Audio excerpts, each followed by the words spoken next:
I'm resident of Collinwood for YouTube. Joel Sage, joined by my buddy Butch Rosenbalm. We're here to discuss Seven Men from Now, chosen by Butch Rosenbalm. Really, really interesting film. How this starts off. I love how they shoot. They have this ring, and there's this song. And what's really interesting, they don't. Uh, Sometimes westerns don't really explain the full-on plot right away. But I love that this doesn't either until you find out that Randolph Scott is looking for some people who stole from him, and you also find out that these people murdered his wife. Really, really interesting movie, Butch. When did you first see this? Oh gosh, actually not that long ago.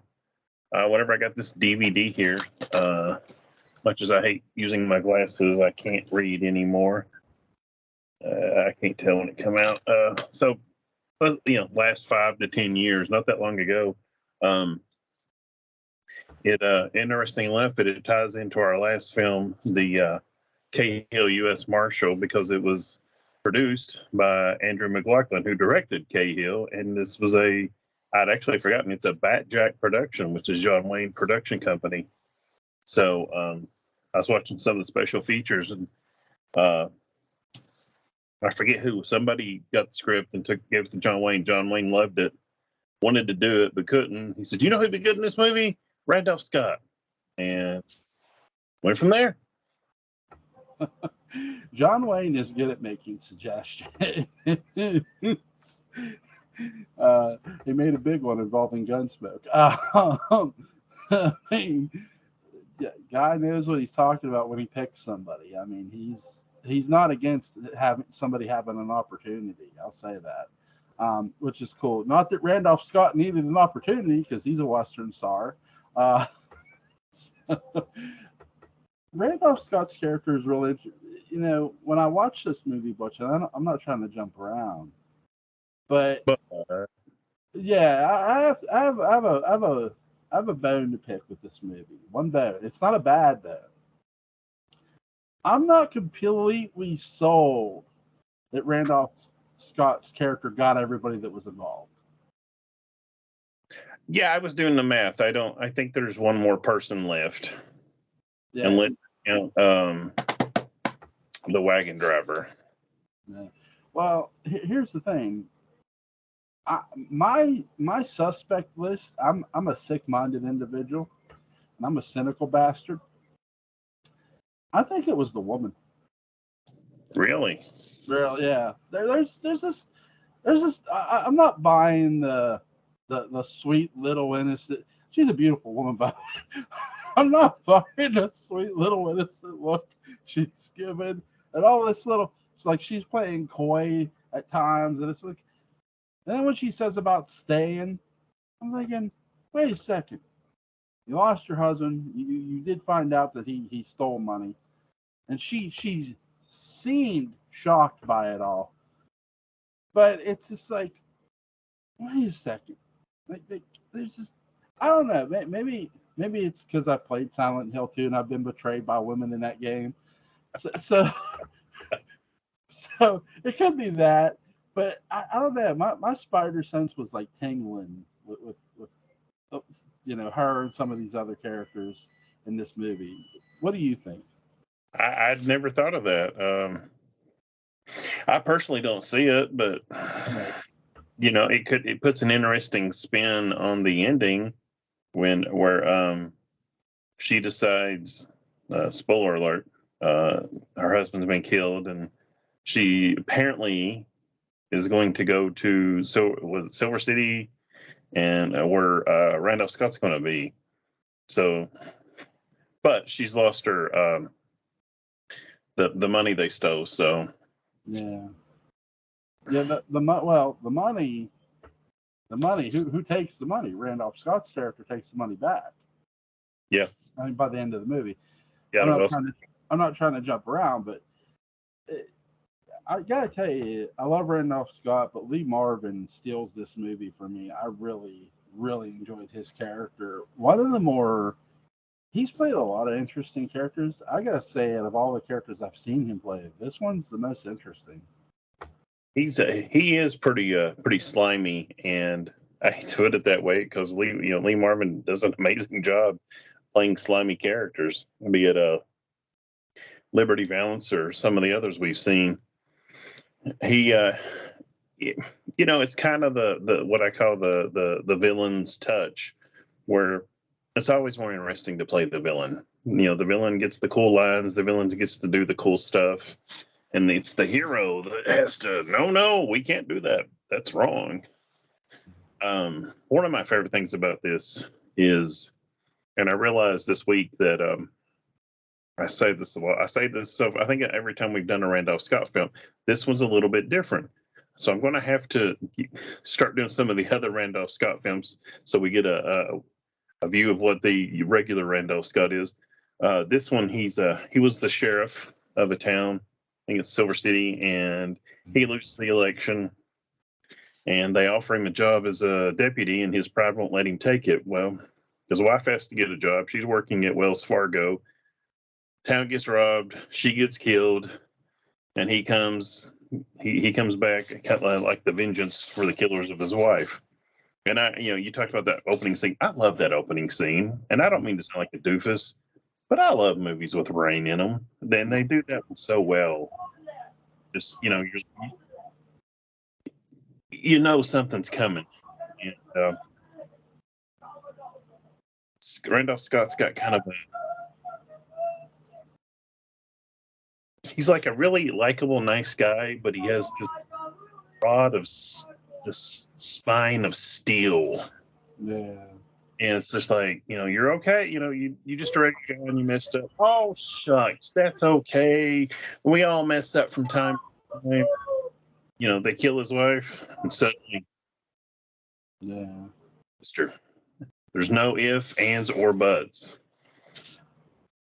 I'll say this, like, we did a movie called Decision at Sundown, which I thought at first when it opened he was playing a villain. With this the opening to this gave a very horror-like feel, because Rain does that. Like Rain, when somebody plays around with rain in a movie, it gives a very ominous sort of dark feeling, and it's either usually some people are going to die, which in a Western, that's going to happen anyway.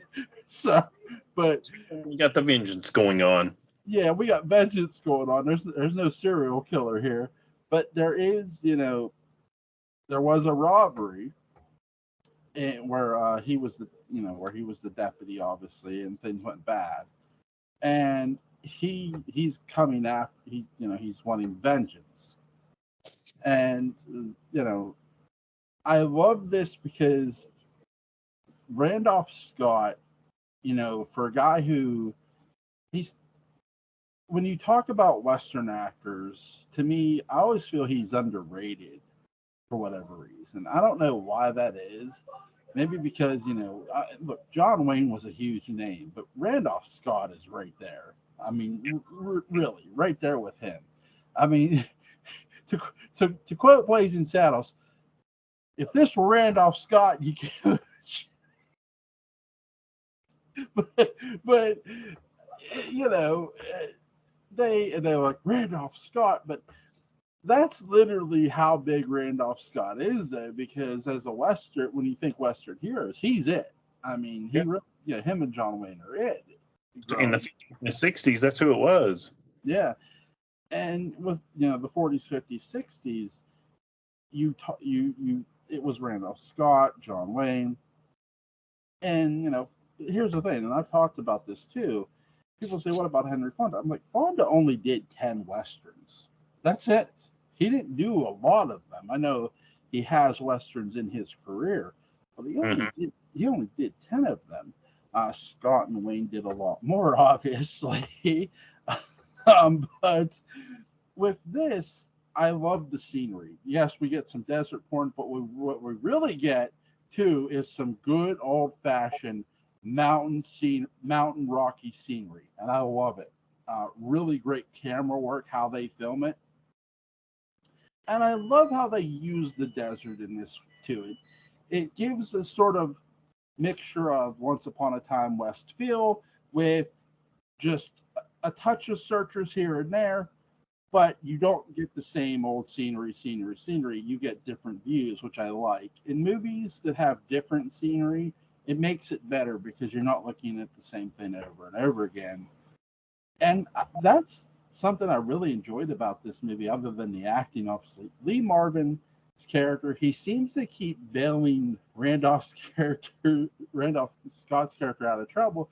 I'm thinking, what is it with this dude? Are you a heel here?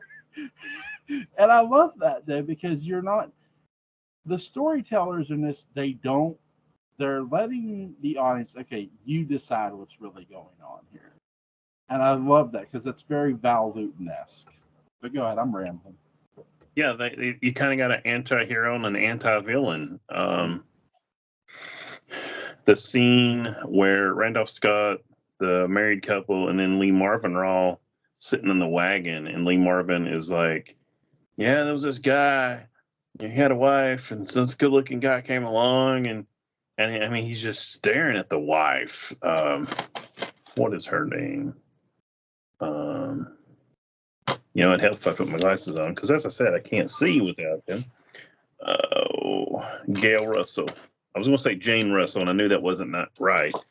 But he just keeps staring at her. I mean, he's, at first it comes off, well, she's a real handsome lady, and it always cracks me up. They love to say that in Westerns. That's a handsome lady. In my mind, it's like, men are handsome, not women. But anyway, or even a horse is handsome. But he starts, as the movie goes on, he starts having a kind of a creepy rapist vibe. Yeah. Though he never, actually does anything, but he's kind of always staring at, like he's talking to, like say I'm talking to you, I'm talking to the camera, but he's always kind of staring at her, talking, and it's just, it works. I mean, it sells it, because there's a couple times you can tell she's just kind of like, Yeah. He gives the creepy feeling, but he plays it to the point of it's creepy, but he doesn't go full all in on it. There's no physicality with it. So you're left to your own interpretation of the character of this dude's creepy, but he also does things that aren't completely morally bankrupt either. And to me, like, when he finally reveals himself as a heel, isn't when he shoots his partner. It's the decision that he makes in town, where they just let the husband of the woman get shot, and I assume they're doing that so they think Randolph Scott's character will just let him have the money and he'll go for the girl. That's why I assume Lee Marvin's character did that. But yeah, that's just my perspective. I could be wrong, and I most likely am. But there's a moment in this movie that I love. The shock of Lee Marvin's character's life is when they tell him that who's bringing the money, and he's like, he gives the look of son of a bitch. Like, and I love him for it. It's just like, I was right there. It was with me.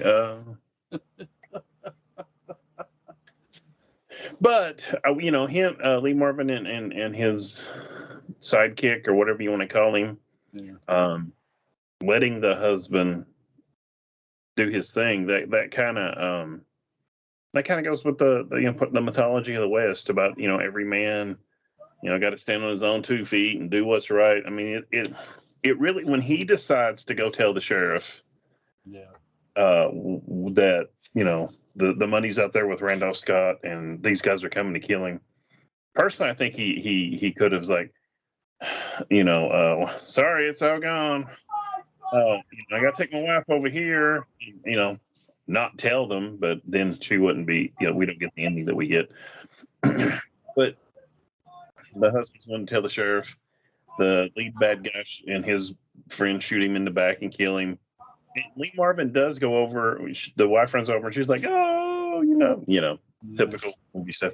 And Lee Marvin actually very well compliments him and goes, "Not half a man at all," And that may sound like faint praise. No, it's not. I take it. I take it. Sorry. You're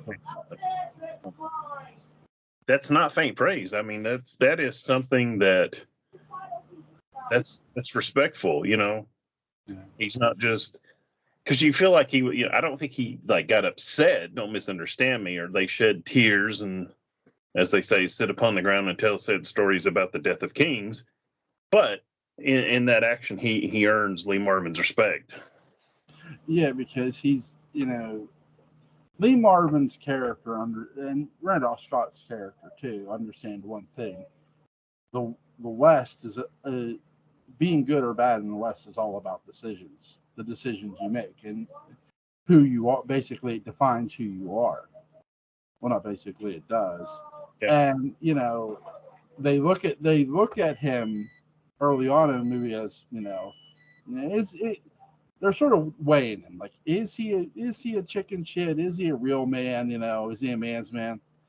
And yes, he is. He goes into town. He knows he owes Randolph Scott's character he goes to the sheriff, and he gets shot in the back for his trouble. And like you said, Lee Marvin gives him a huge compliment. His character does, not half a man at all, because he knows, hey, that's a man right there, laying there dead. He may be dead, but he's a man. And first of all, my apologies to the female character for accusing her of being in on the whole thing. But again, I've been burned by women in video games. Okay, I have an excuse. But I have reasons. But with this, there's yeah. We have a guest star here.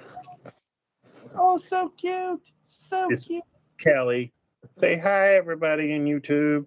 Hello. Anybody mad about Callie will see something that doesn't end like that.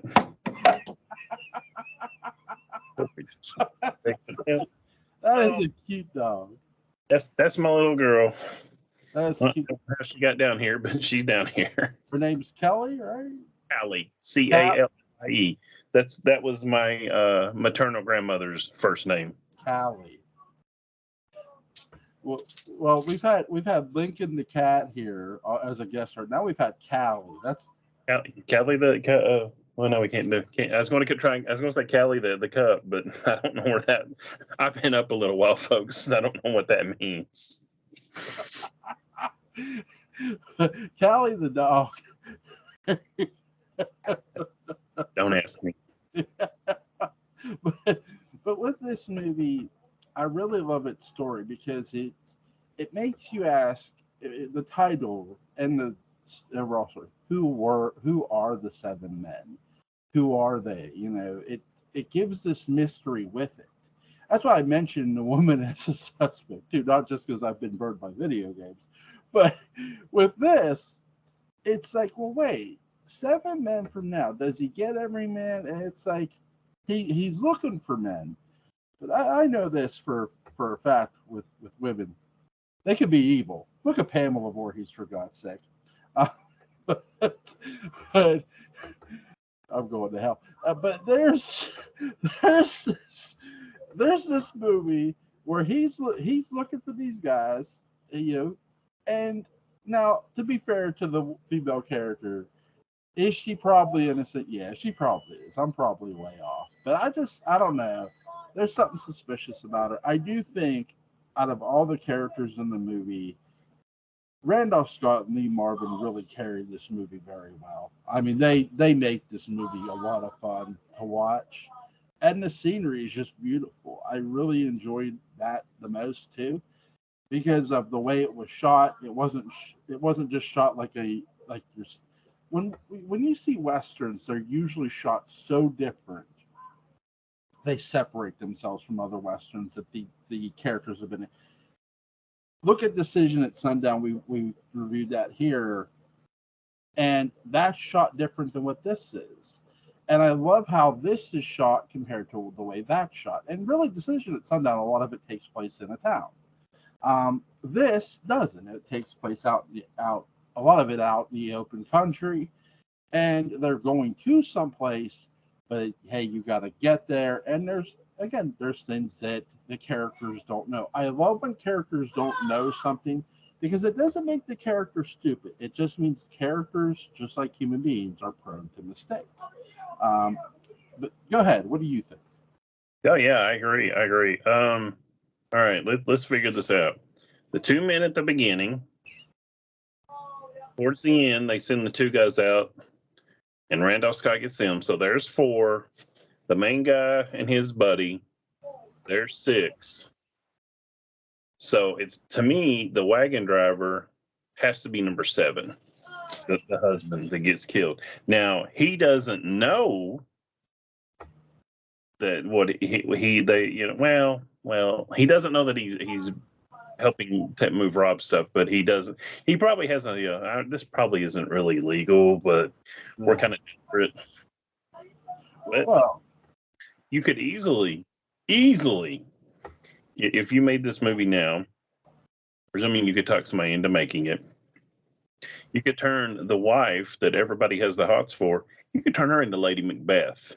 yeah. And the way the husband is, he tries hard. Don't misunderstand. He's just an average guy. Yeah. Randolph Scott, the other guys, they're all killers. Yeah. He's just a guy trying to make it to California with his pretty wife. To be fair to his character, sorry if I interrupted you. Okay. He's offered $500, and in that time in the Old West, $500 cut a lot of ties. It's not much now, but back then it was a lot. If it's not much, I want you to go write me. I want you to go withdraw $500 from your bank and send it to me in the mail. Now, $500 now is nowhere near what $500 was then. So he knew it probably wasn't on the level, but he was, they were needing money bad, and he doesn't seem to be really good at a whole lot of anything other than running his mouth. So, By the way, that's all the back pay I owe Butch for all these guest spots he keeps coming on for. Well, in that case, we need to add some interest into that. Yeah, right. But what do you think of the overall plot, the way they built the suspense and left throughout the movie? They did a good job of not telling you everything and keeping you invested in the overall story. Yeah, I agree totally. We pretty much get the setup there in the first. Well, I shouldn't say scene, but the first little bit with the two guys that Randolph Scott comes up on in the rain. We get the basics right there, and I don't think we mentioned it. Lee Marvin and his partner, can't remember his name now, they're looking to catch the guys that robbed the bank. So I mean, they're not part of the robbery, but they're not necessarily, maybe they're both anti-heroes, Lee Marvin and Randolph Scott, because Randolph, I don't think he ever fires first, but he's sure not giving them much chance to not fire. So, yeah. But anyway, yeah, it does a really good job. I think the script does of giving you a good setup and then telling you more as the story goes along. You never know it all. Heck, I don't even think we even learned Randolph Scott's wife's character, deceased wife, her name. We don't need it. Some films, once you've watched enough films, and I'm going to include you in this because I know you've seen quite a few films, I'm sure, and I know our mutual friend Patrick does it too. You can start figuring things out with the law of limited characters. And films that don't tell things, and you're like, well, wait a minute, that's either going to be something. All right, why else would they mention it? So, but this movie, it tells you what you need to know and gets on with its story. It walks the fine line between giving you enough information and still giving you not worrying about stuff that's not important. But it's not just every line is really short and terse. Like the husband, God bless him, he's got diarrhea of the mouth. In the early parts of the film, when Randolph Scott's riding with him and helping him out, you're like, God, will you shut up? Yeah. But he's the tenderfoot or the tin horn, whatever term you want to use. He doesn't know his way around here, and he's just a regular guy. He is, in my opinion, the spiritual ancestor of Steedman, the air helicopter pilot in the original Dawn of the Dead. Yeah. Just a regular guy doing his thing. You know, he's us. He's our surrogate. Whether we want to be the cool guy, we want to be Randolph Scott, or we want to be Ken Foray in Dawn of the Dead, but we're not. We're just regular guys. Yeah, we're this average Joe who's just trying to make it through life and trying to provide a security nest for our significant others and our family. And here's Randolph Scott, this complete, and Lee Marvin, these complete badasses. It's like, can I be you? No, you can't. Can I be with you guys? Can I learn from you? Maybe. You know what his wife's name was? His wife's name was Mary, and she sent him a letter to come to Silent Hill, and it was their favorite. No, I'm sorry, but Okay, Joel, hold on. Now, on this action figure, I want you to show me where Silent Hill hurt you. Right here, where it hurt everybody else. All I can see is your usual avatar picture. So right in my head, because no game mind fucks you harder than Silent Hill 2. So, but with this movie, you're right. We don't need the wife's name. It's just she's not. Yes, she's a part of the story, and she's the focus of why he wants his revenge. But he is going after the money in the sense too. You know, he's not. He knows the money's out there somewhere. Now, so does Lee Marvin's character. That's another key element to this story. He's Lee Marvin's character is the one trying to deduct where the gold could really be. Where it could, did it get sold across the border already? Did it get pushed across the border and sold? Because he even says about where he would sell it. Like if he were the robbers, this is what he would have did with it. But he's not. I will say that Lee Marvin's character isn't a part of the initial robbery, him and his partner, no. But they make a decision to go after the gold later in the movie. Even though they've sort of been hinting around they're really after it, and they are. But they make the overall decision to go for it. And Lee Marvin's character actually kills his own partner. I sort of wonder if he thought it was. I think he thought it was Randolph Scott's character, but no, he shot him. No, he shot him on purpose. He just Cleet. That was what the character's name was, Cleet. He shot Cleet on purpose. He didn't for that 20,000. It was for greed. It's kind of funny. You were talking, and I was thinking it kind of reminds me of Cahill U.S. Marshal, where towards the end of it, John Wayne tells his sons, you rob the bank, you're not robbing the railroads, you're not robbing the guy that runs the bank, you're robbing the town. Yeah. All the people put their money in, and that's kind of why Randolph Scott part of the reason he's going after it to bring the money back to town. So this one's a little bit different because it was at the Wells Fargo place. Though I get the impression that this was intended for something for the town. Yeah. And on a much lighter note, I think I know what excuse me, Randolph Scott's wife's name was. It's MacGuffin. And if you don't know what a MacGuffin is, look it up. It's a thing that causes the plot to start.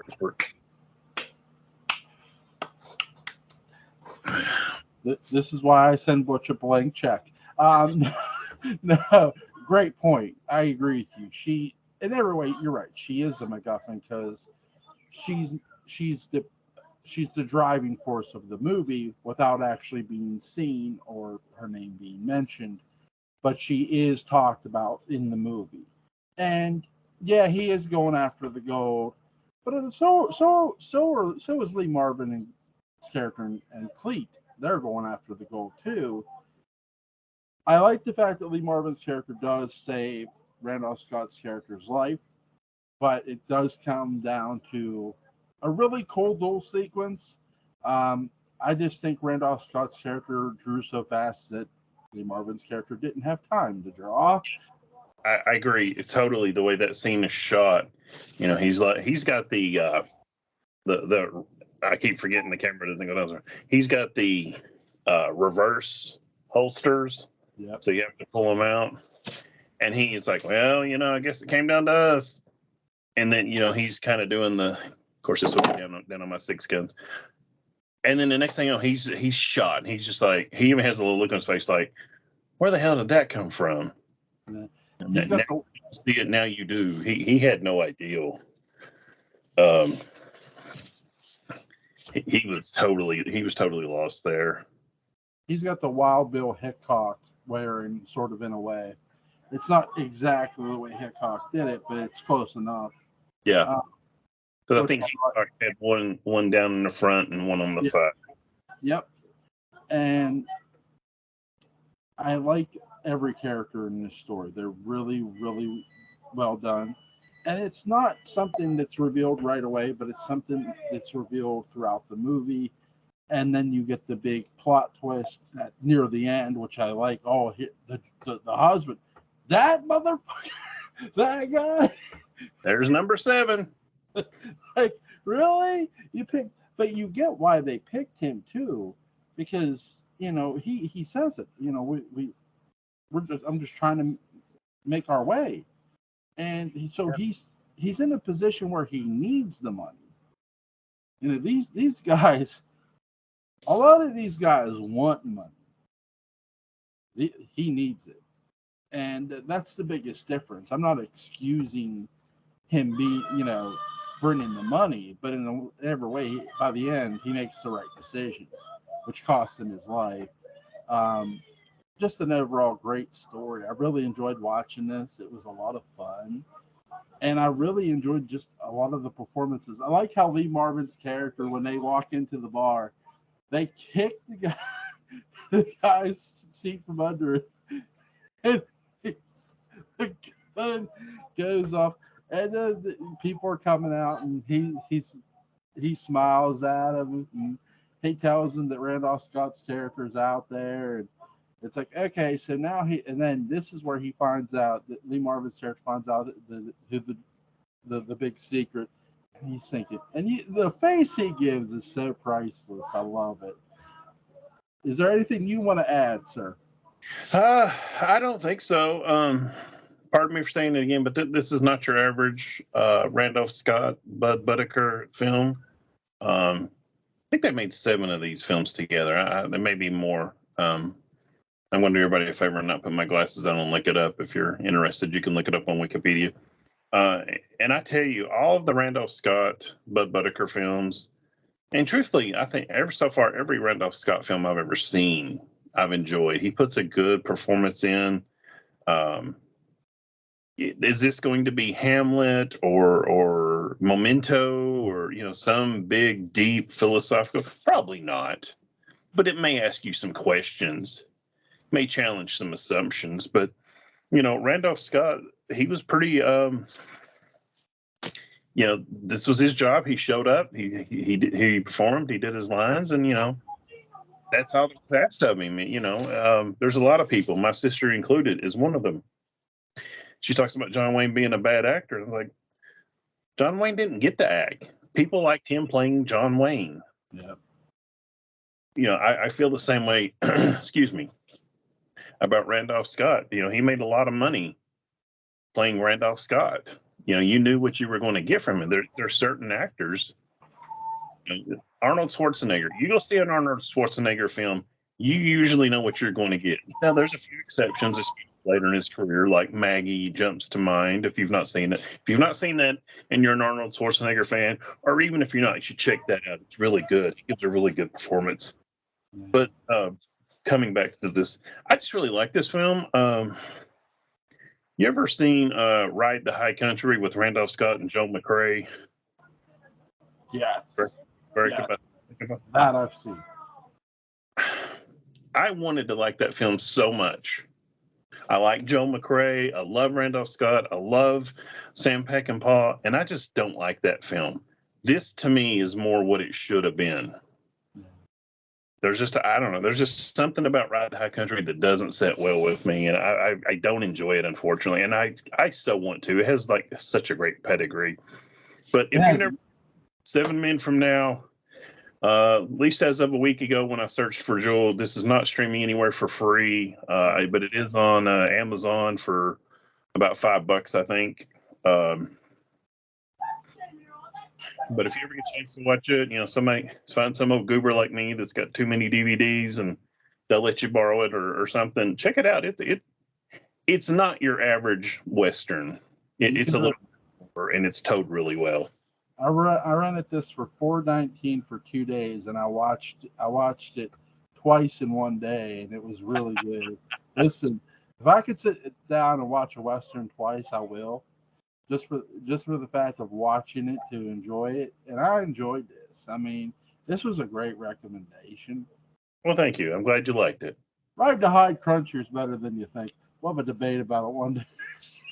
We will, but not anytime soon. Give me some time to work up to watching again. I know what part of it is when Marriott Hartley shows up. And it's not that she's a bad actress or anything, but it's like I don't. To me, it kind of goes off the rails there for a while. That's part of it. I'm watching a movie with two big idols. If you watch kind of the original Expendables with Randolph Scott and Joe McRae, and then it's like, who are these other people? I don't care about them. But also, it's kind of like me when I'm watching a Godzilla film. I don't care about these humans. I want to see Godzilla. Yeah, see, I feel the same way when I watch Godzilla Lives. I don't give a shit about Tokyo. I just want to see Godzilla take care of Tokyo. It's like when Godzilla on Twitter says, if you want me to destroy Tokyo at 3 a.m. for no apparent reason, just hit the like button. And I hit the like button. He says, say no more. I'm all there. I'm there. Speaking of which, have you seen the teaser for the new Godzilla film from Toho? Yes. Looks terrifying. I love it. It looks great. It does. I hope they have. It looks like it sort of reminds me of the way they sort of did it, the trailer. It reminds me of Godzilla Lives a bit. So, because Godzilla's a menace in that movie, and I love it. So people are like, you like good Godzilla or bad Godzilla? I said, I like both, but when Godzilla's bad, he's a badass. I mean, he's like a hurricane to me. Yeah. He's a force of nature. It's not really malicious. You're just in his way. Yeah. I mean, and the fact that they got Raymond Burr to return for Godzilla Lives, even though he doesn't do a whole lot in it. Well, Raymond Burr was kind of old then, and I don't think he was in the best of health. So no. By the way, in that movie, there's a Godzilla toy in that movie.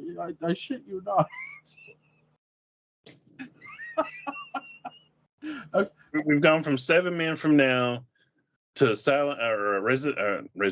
Gotta start to call it Resident Hill, Silent Hill, and we went to K Hill, and now we're on Godzilla. I don't know how you poor people can stay follow this. So hopefully you can. By the way, there's a Godzilla channel on Pluto. Yeah. See, here's the thing. I do, and I looked for Godzilla Lives, and it wasn't on, and I was pissed. But I did watch some Godzilla movies on. I watched all three. I watched 3 Godzilla takes on Mega Godzilla, and I showed the one to my daughter. She goes, "Daddy, why is Godzilla trying to hurt the other monster?" I says, "That's not the real Godzilla, honey." And but good movie. The Godzilla movies are just fun to watch. I mean, they are. But so are westerns. Now, we won't be back next. Well, we'll be back next week for Jaws. Dun, dun, dun, dun, dun. Sorry. No, we'll be back in 2 weeks for a western. Wait. Let me interrupt you. 2 weeks, 2 weekends. The one you're getting ready to talk about. I'm not available, so it'll have to be the weekend following that. The 3rd week. Okay. So we'll do Jaws next week. We're off the following week, and then the following week we're going to do. My friend.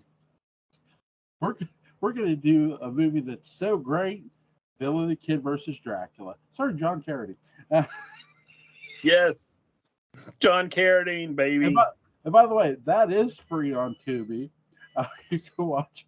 I watched it today, and my wife's like, why is this movie so dark? I'm like, wait for it, you'll say. So, fun. By the way, fun watch. Just Yes. right away. Yeah, as long as you've got the right mentality. Let me go ahead and share that for everybody. Billy the Kid versus Dracula is not some great film. No, It is not Seven Men from Now. no. I'm trying to think of, it's not Stagecoach, and it's damn sure not Dracula. Just go into it. Think about, if you think the title sounds ridiculous, just hold on to that mentality and watch it. Just like, all right, you know what? Let's just have fun with it. This is a good. Don't expect anything out of it. This is a good guilty pleasure movie. It really is. Yes, sir. That's what I'll say about it. In 3 weeks, we're doing Billy the Kid versus Dracula, and I picked this movie because I knew Butch would be excited too, because we've been wanting to do it. So I figured let's go ahead and do this. I already watched it. I'll watch it again before within 3 weeks. So next Friday, we're doing Jaws, and then we'll be off next week after that. So guys, have a good day. Butch, my friend, thank you as always, sir. And Cool. yes.